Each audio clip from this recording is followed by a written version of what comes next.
कि भगवान की लीलाओं का गायन करें, ये विश्वास रख करके कि निश्चित हम परम मंगल करने वाला भगवान का नाम गुण कीर्तन है।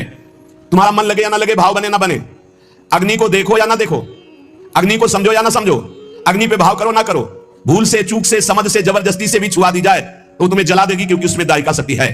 ऐसे ही श्रद्धा से, अश्रद्धा से, भूल से, जानकारी से, भाव से, कुभाव से, कैसे भी नाम जप करो, लीला कथा सुनो, तुम्हारा परम उद्धार हो जाएगा, परम मंगल हो जाएगा। भगवान की लीला कथा गान करने से हृदय पवित्र होता है। उनकी लीलाओं का, कुछ लीलाएं जो सहज करुणामयी, उनका तो अनुकरण हो सकता है, सब लीलाओं की सामर्थ्य नहीं। अपने सारे सुखों को भूलकर अपने प्यारे के सुख में मगन होना, इसे प्रेम कहते हैं। ढूंढो अपने हृदय में कहां प्रेम है।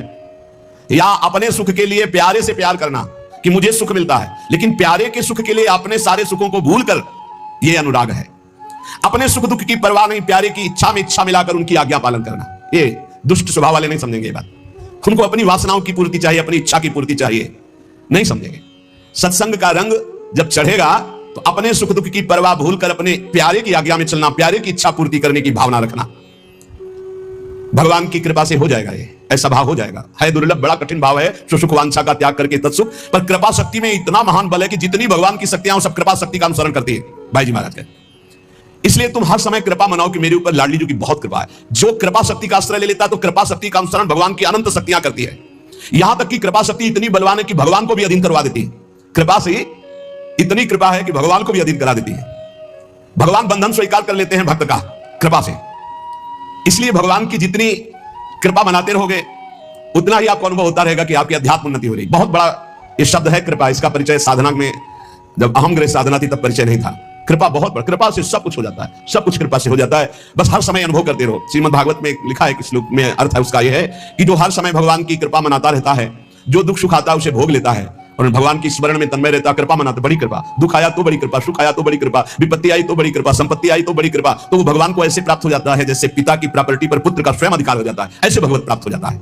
अखिल रसामृत मूर्ति प्रभु की प्राप्ति का सहज और सर्वश्रेष्ठ उपाय है चित्त वृत्ति का निरंतर अविच्छिन्न रूप से प्रभु में लगे रहना है। ये हजारों बार चर्चा हुई, इसको पकड़ो।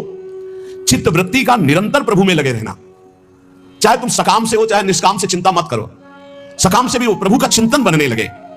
उस साधन भक्ति के दो प्रभाव प्रकट होंगे। संपूर्ण क्लेशों का नाश। क्लेश किससे होता है? तीन बातों से। पाप से क्लेश होता है, वासना से क्लेश होता है और अज्ञान से क्लेश होता है। ये साधन भक्ति में ज्ञान प्रकाशित हो जाता है, संपूर्ण वासनाएं भस्म हो जाती है और पाप नष्ट हो जाता है। इसलिए क्लेश अग्नि, संपूर्ण क्लेश का नाश साधन भक्ति में ही हो जाता है। और शुभदायिनी, कभी कभी अज्ञान के कारण आरोप भगवान में करते हैं कि भगवान हम पर कृपा नहीं किए, इतनी भक्ति की, इतना नाम जप किया, लेकिन पूर्व प्रारब्ध जो है वो बहुत बलवान है। जब शरीर रचा गया उसी समय प्रारब्ध रचा गया, आपके साथ घटनाएं घटेंगी, इसीलिए नाम जप कर लो। प्रारब्ध और अप्रारब्ध। प्रारब्ध जिसका पाप फल प्रकट हो चुका है भोगो, अप्रारब्ध अभी आने वाला है। पहले से निश्चित है कि 55 वर्ष की अवस्था में आपको ये भोगना है, पक्का भोगोगे, चाहे जितना भजन करो। भोगने की सामर्थ्य भजन से मिल जाएगी। प्रारब्ध को मिटाना बहुत कठिन है, और जब मिटाने वाला भजन हो जाता है तो मिटाने की इच्छा नहीं रहती, क्योंकि भगवत प्राप्ति के नजदीक पहुंच चुका है। तो लौट कर कौन, जैसे सांप अपनी केचुल की तरफ नहीं देखता, ऐसे भगवत प्राप्ति के योग्य महात्मा शरीर की तरफ नहीं देखता। तो पाप का बीज वासना है, इससे हमारे पूर्व